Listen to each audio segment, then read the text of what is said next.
Hello friends, GSS education में आप सभी का स्वागत है।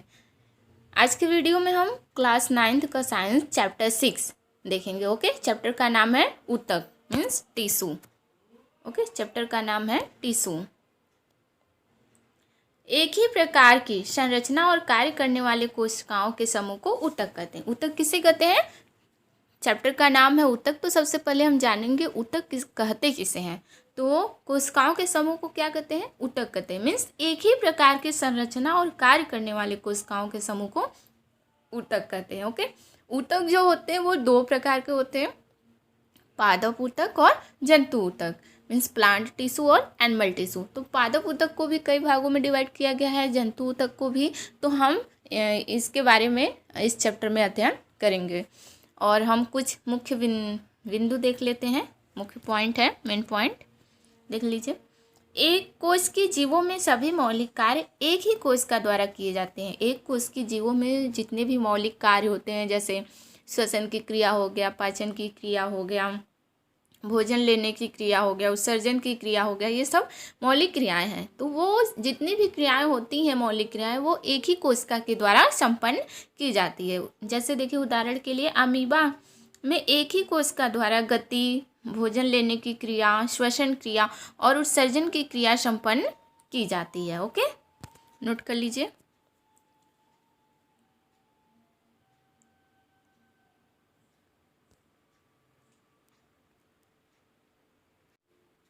अब देखिए, बहुकोशिकीय जीवों में लाखों कोशिकाएं होती हैं। इनमें से अधिकतर कोशिकाएं कुछ ही कार्यों को संपन्न करने में सक्षम होती हैं। इन जीवों में भिन्न भिन्न कार्यों को करने के लिए भिन्न भिन्न कोशिकाओं का समूह होता है। बहुकोशिकीय जीवों में श्रम विभाजन होता है। शरीर के अंदर ऐसी कोशिकाएं जो एक तरह के कार्यों को करने में दक्ष होती है, सदैव एक समूह में होती है। तो बहुकोश, जैसे एक कोश के जीवों में क्या है, वो एक ही कोशिका के द्वारा अपना पूरा मौलिक कार्य जो है संपन्न करता है। लेकिन बहुकोशिकी में क्या होता है, बहुकोशिकीय जीवों में अलग अलग कार्य करने के लिए अलग अलग अंग डिवाइड होते हैं। ओके,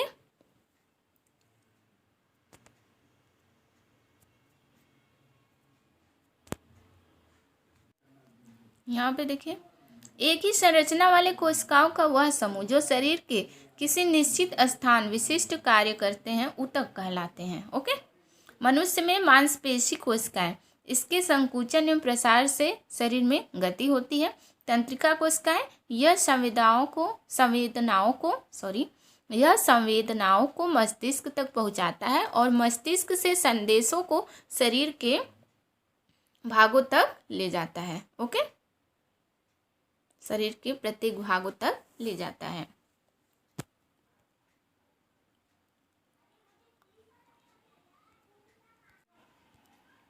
रक्त कोशिकाएं, यह ऑक्सीजन, भोजन, हार्मोन्स एवं अपशिष्ट पदार्थों का वहन करता है। ओके, ये मनुष्य में था। पौधों में क्या होता है, संवहन ऊतक भोजन एवं जल का चालन पौधे के एक भाग से दूसरे भाग तक करते हैं, जो संवहन ऊतक होते हैं। ओके, अब है ऊतक।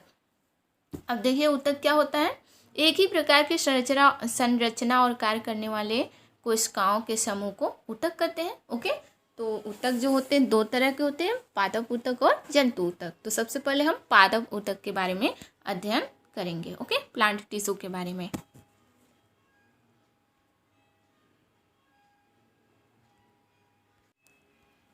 तो देखिए, पहला क्या है, पौधे स्थिर होते हैं, वे गति नहीं करते हैं क्योंकि ये अपना भोजन एक स्थान पर स्थिर रह के ही प्रकाश संश्लेषण की क्रिया द्वारा प्राप्त कर लेते हैं। ओके, उनके अधिकांश ऊतक सहारा देने वाले होते हैं तथा पौधों को संरचनात्मक शक्ति प्रदान करते हैं। ओके,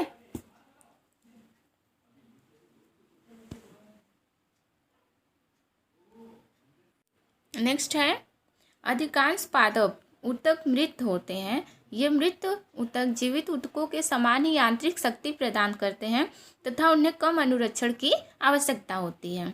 चौथा है, पौधों में वृद्धि कुछ क्षेत्रों में ही सीमित रहती है। पांचवा है, पौधों में कुछ ऊतक जीवन भर विभाजित होते रहते हैं। ये ऊतक पौधों के कुछ निश्चित भाग में ही होते हैं, जो ऊतक के विभाजित होने की क्षमता पर आधारित होता है। विभिन्न प्रकार के पादप ऊतकों को वृद्धि अविभाज्य ऊतक, ऊतक और अस्थायी ऊतक के रूप में वर्गीकृत किया जा सकता है। ओके, तो देखिए पादप ऊतक को कितने भागों में वर्गीकृत किया गया है, हम अध्ययन करेंगे उसके बारे में। इसको नोट कर लीजिए।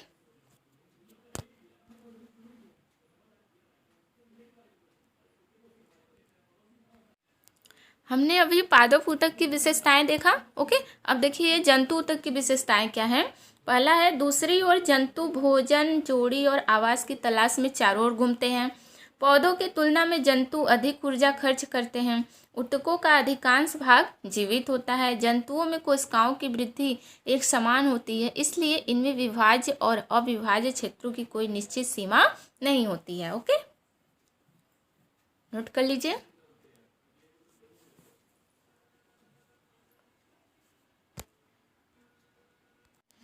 अब है पादप ऊतक। पादप ऊतक के प्रकार, हमने पादप ऊतक के अभी मतलब सबसे पहले हम पादप ऊतक के बारे में अध्ययन करेंगे। तो प्लांट टिश्यू कितने टाइप्स के होते हैं। तो पहला है विभाज्य ऊतक, इसको मेरिस्मेटिक टिश्यू कहते हैं। ओके, तो मेरिस्मेटिक टिश्यू क्या होता है, पौधों की वृद्धि केवल उनके कुछ निश्चित एवं विशेष भागों में ही होता है। ऐसा विभाजित होने वाले ऊतकों के कारण ही होता है। ऐसे विभाजित होने वाले ऊतक पौधों के वृद्धि वाले भागों में ही स्थित होते हैं। इस प्रकार के ऊतक को विभाज्य ऊतक कहते हैं, मेरिस्मेटिक टिश्यू कहते हैं। तो मतलब जो पौधों की वृद्धि केवल उनके निश्चित एवं विशेष भागों से ही होता है। ओके, उनका जो वृद्धि होता है एक विशेष भाग से होता है। ऐसा विभाजित होने वाले ऊतकों के कारण ही होता है। जो वृद्धि होता है वो क्यों होता है, जो ऊतक विभाजित होते हैं उसी के कारण होता है। पौधों के वृद्धि वाले भागों में ही स्थित होते हैं, और ये जो ऊतक होते हैं पौधों के वृद्धि वाले भागों में ही स्थित होते हैं। इस प्रकार के ऊतक को हम मेरिस्मेटिक टिश्यू कहते हैं। ओके, तो विभाज्य ऊतक का वर्गीकरण, क्लासिफिकेशन किस तरह से किया गया है मेरिस्मेटिक टिश्यू का, उसको हम देखेंगे। इसको नोट कर लीजिए।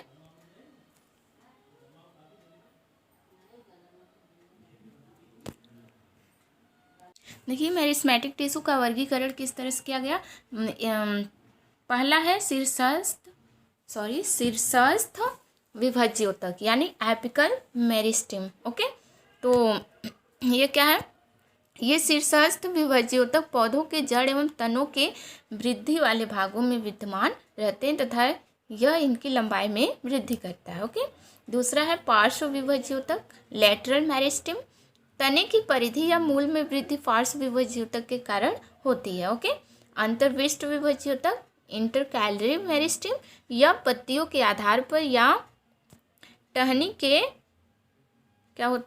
के पर्व इंटरनोड के दोनों ओर उपस्थित होते हैं। ओके, तो पहला है शीर्षस्थ विभाज्य ऊतक। ये क्या होता है, पौधों के जड़ों तनों की वृद्धि वाले भाग में विद्यमान रहता है। पार्श्व विभाज्य ऊतक जो होता है तना की परिधि या मूल के में वृद्धि पार्श्व होता है। ओके, तना की परिधि या मूल की परिधि में वृद्धि होता है। और अंतर्विष्ट जो होता है यह पत्तियों के आधार में या टहनी के पर्व के दोनों ओर उपस्थित होते हैं। ओके, इंटरनोड के दोनों ओर उपस्थित होते हैं। नोट कर लीजिए इसको।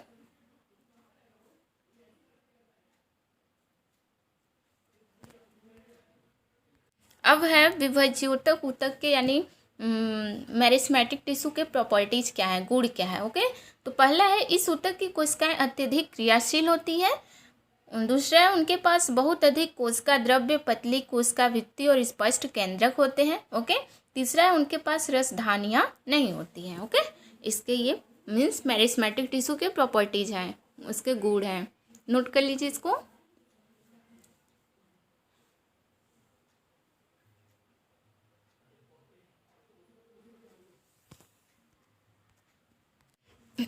हम देखिए पादप ऊतक को कितने भागों में डिवाइड किया गया है। ओके, तो पहले पादप ऊतक को दो भाग में डिवाइड किया गया है। एक है विभाज्य ऊतक है और एक अस्थायी ऊतक है, यानी मेरिस्मेटिक टिश्यू है और एक परमानेंट टिश्यू।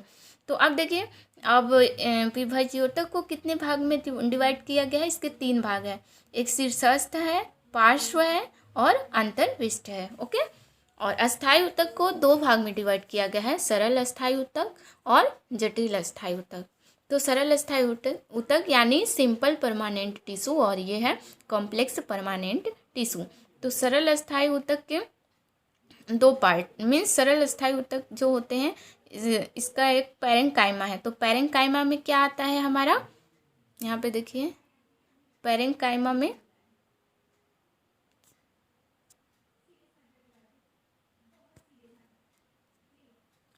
क्लोरेंकाइमा, aerenchyma, okay. जो सरल अस्थायी ऊतक होते हैं वो तीन तरह के होते हैं, एक पैरेंकाइमा होता है, कोलेंकाइमा होता है और स्क्लेरेंकाइमा होता है, ओके। तो पैरेंकाइमा के दो पार्ट होते हैं, क्लोरेंकाइमा और एरेनकाइमा, ओके। और जो जटिल अस्थायी ऊतक होता है ये दो पार्ट होते हैं, जाइलम और फ्लोएम। तो जाइलम के चार पार्ट होते हैं, ओके। जाइलम ट्रैकेड होता है यानी वाहिनिका, एक वाहिका होता है, जाइलम पैरेंकाइमा होता है और जाइलम फाइबर होता है, ओके। और फ्लोएम के कितने पार्ट होते हैं, चार होते हैं। इसके भी एक चालनी नलिका होता है, साथ ही कोशिकाएं होते हैं, फ्लोएम पैरेंकाइमा होता है, फ्लोएम फाइबर होता है, ओके। इसको नोट कर लीजिए, ये है पादप ऊतक के प्रकार, ओके। देखिए यहाँ पे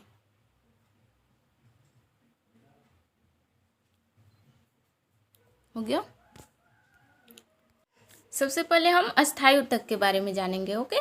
तो जो ये अस्थायी ऊतक यानी परमानेंट टिश्यू, तो विभाज्य ऊतक ऊतक वृद्धि कर आगे एक विशिष्ट कार्य करती है और विभाजित होने की शक्ति खो देती है, जिसके फलस्वरूप वे अस्थायी ऊतक का निर्माण करती है। जो विभाज्य ऊतक होती है वो वृद्धि का कार्य करती है, ओके।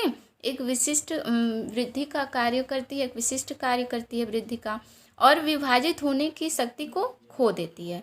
वृद्धि कर मतलब जो विभाज्य ऊतक होती है वो वृद्धि करके वो उसके आगे वो एक विशिष्ट कार्य करती है, जिसके कारण वो अपना विभाजित होने की शक्ति खो देती है, उसके कारण जिसके फलस्वरूप वे अस्थायी ऊतक का निर्माण करती है। वही विभाज्य ऊतक ही अस्थायी ऊतक का निर्माण करती है, अस्थायी ऊतक का रूप ले लेती है, ओके। विभाज्य ऊतक की कोशिकाएं विभाजित होकर विभिन्न प्रकार के अस्थायी ऊतकों का निर्माण करती है। जो विभाज्य ऊतक की कोशिकाएं होती हैं विभाजित होकर विभिन्न प्रकार के अस्थायी ऊतकों का निर्माण करती है, ओके। तो अस्थायी ऊतक कहते किसे हैं, इसका डेफिनेशन देख लीजिए। कोशिकाएं जो विभेदित होकर विशिष्ट कार्य करती है और आगे विभाजित होने की शक्ति खो देती है, इस प्रकार के ऊतक को अस्थायी ऊतक कहते हैं, ओके। नोट कर लीजिए इसको।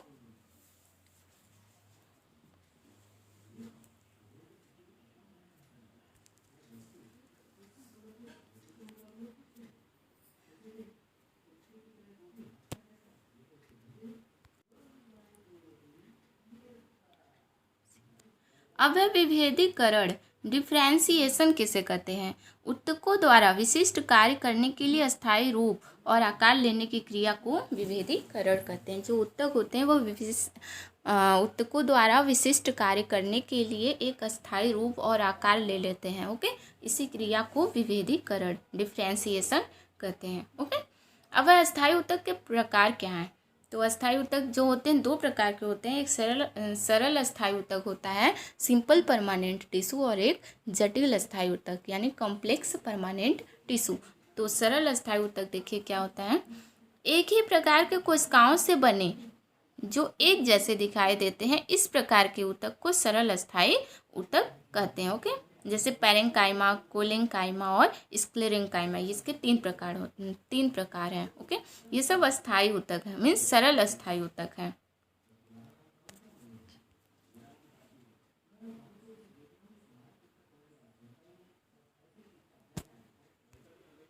अब है सरल अस्थायी ऊतक के प्रकार, means types of simple permanent tissue.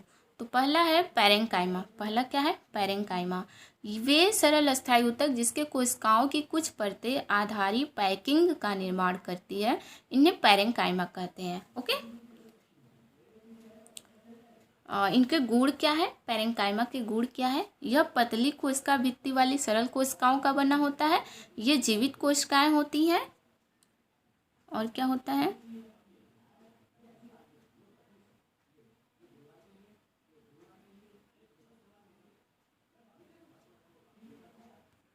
देखिए पैरेंकाइमा के गुण क्या है। पहला है, यह पतली कोशिका भित्ति वाली सरल कोशिका का बना होता है। ये जीवित कोशिकाएं होती हैं। ये प्रायः बंधन मुक्त होती हैं। इस प्रकार के ऊतक की कोशिकाओं के मध्य काफ़ी रिक्त स्थान पाया जाता है। यह ऊतक भोजन का भंडारण करता है और पौधों को सहायता प्रदान करता है। यह जड़ एवं तनों की पैरेंकाइमा पोषक तत्व और जल का भी भंडारण करती है। ओके, ये पैरेंकाइमा टिश्यू के गुण हैं, नोट कर लीजिए इसको।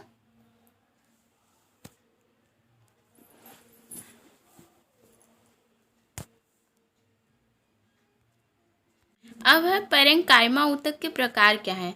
तो पैरेंकाइमा जो होता है दो प्रकार का होता है, एक क्लोरेंकाइमा होता है और एक होता है एरेनकाइमा। तो क्लोरेंकाइमा क्या होता है, कुछ अन्य पैरेंकाइमा जिनमें क्लोरोफिल पाया जाता है और ये प्रकाश संश्लेषण की क्रिया करती है, ऐसे पैरेंकाइमा को क्लोरेंकाइमा कहते हैं। ओके, और एरेनकाइमा क्या होता है, जलीय पौधों में पैरेंकाइमा की कोशिकाओं के मध्य हवा की बड़ी गुहिकाएं कैविटीज होती हैं जो पौधों को तैरने के लिए उत्प्लावन बल, ओके, बायोन्सी बल मीन्स बायोन्सी फोर्स प्रदान करती है।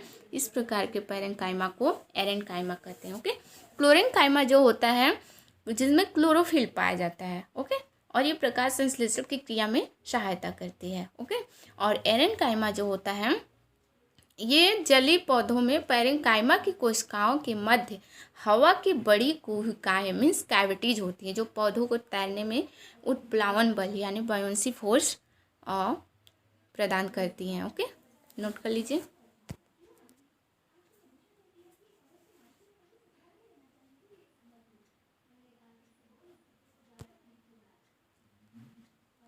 दूसरा है अस्थायी टिश्यू के मीन्स सरल अस्थायी टिश्यू का जो सरल अस्थायी ऊतक का दूसरा प्रकार है कोलेंकाइमा। यह एक अन्य प्रकार की सरल अस्थायी ऊतक है जिसके कारण पौधों में लचीलापन होता है।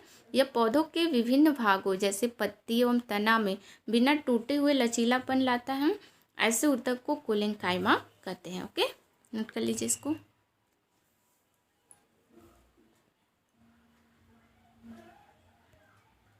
अब देखिए इसके गुण क्या हैं। ओके, तो यह पौधों के पत्तियों एवं तनों में लचीलापन लाता है। यह पौधों को यांत्रिक सहायता भी प्रदान करता है। इस ऊतक की कोशिकाएं जीवित लंबी और अनियमित ढंग से कोनों पर मोटी होती है।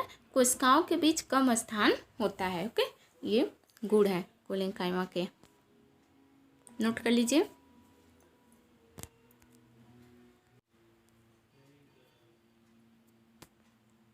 हो गया।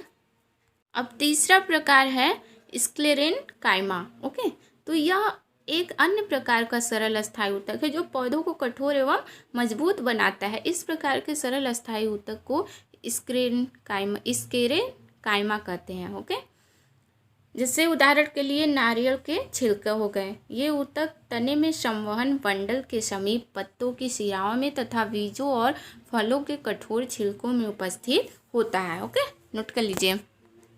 ये जो ऊतक होता है ये पौधों को कठोर एवं मजबूत बनाता है। ओके, ये जो होता है संवहन बंडल के समीप पत्तों की शिराओं में तथा बीजों और फलों के कठोर छिलकों में होता है, उपस्थित होता है। अब देखिए स्क्लेरेनकाइमा के गुण क्या हैं। इस ऊतक की कोशिकाएं मृत होती हैं।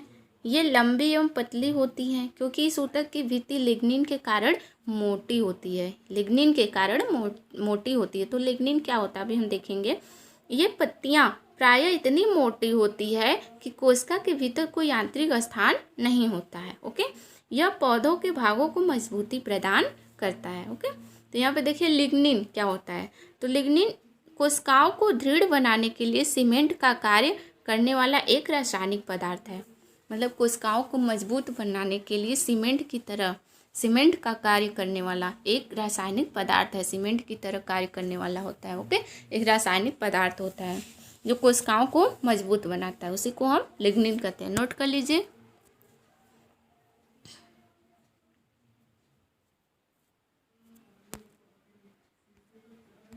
अब देखिए, पैरेन्काइमा, कोलेन्काइमा और स्क्लेरेन्काइमा यानी सरल अस्थायी ऊतक के जो प्रकार हैं ये तीनों, अब उन तीनों में डिफरेंस क्या है। ओके, तो देखिए यहाँ पे डिफरेंस, पहला है पैरेन्काइमा, ये जीवित कोशिकाएं होती हैं। ओके, और कोलेन्काइमा क्या होती है, ये जीवित कोशिकाएं होती हैं, लेकिन स्क्लेरेन्काइमा ये मृत कोशिकाएं होती हैं। ओके, दूसरा है कोशिका भित्ति पतली होती है, कोलेन्काइमा में कोशिका भित्ति मोटी होती है, स्क्लेरेन्काइमा में भी कोशिका भित्ति मोटी होती है। तीसरा है इनकी कोशिकाओं के बीच काफ़ी रिक्त स्थान होता है, इसमें अंतरकोशिकीय अवकाश उपस्थित होती है, इसमें अंतरकोशिकीय अवकाश अनुपस्थित होती है। ओके, चौथा है यह ऊतक भोजन का भंडारण करता है और पौधों को सहायता प्रदान करता है। कोलेन्काइमा में है यह पौधों को यांत्रिक सहायता प्रदान करता है। ओके, स्क्लेरेन्काइमा में यह पौधों के भागों को मजबूती प्रदान करता है। ओके, नोट कर लीजिए, डिफरेंस है।